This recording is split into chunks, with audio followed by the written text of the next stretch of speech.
এই জুলাইয়ের পরেও এই মিডিয়ার ভাইয়েরা দালালি বন্ধ করে নাই।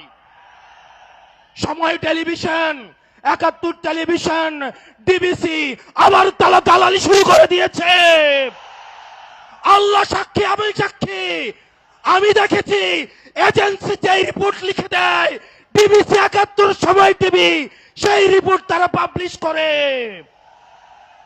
এই ডিবিসি ৭১ এবং সময় টেলিভিশন হাত বদল হয়েছে, কিন্তু চরিত্রের বদল হয় নাই।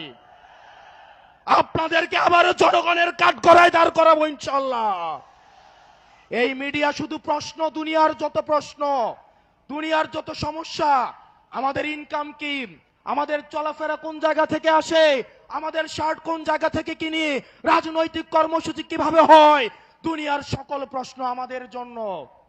অন্যদিকে সকল প্রশংসা এবং সকল মুগ্ধতা একটা রাজনৈতিক দলের জন্য।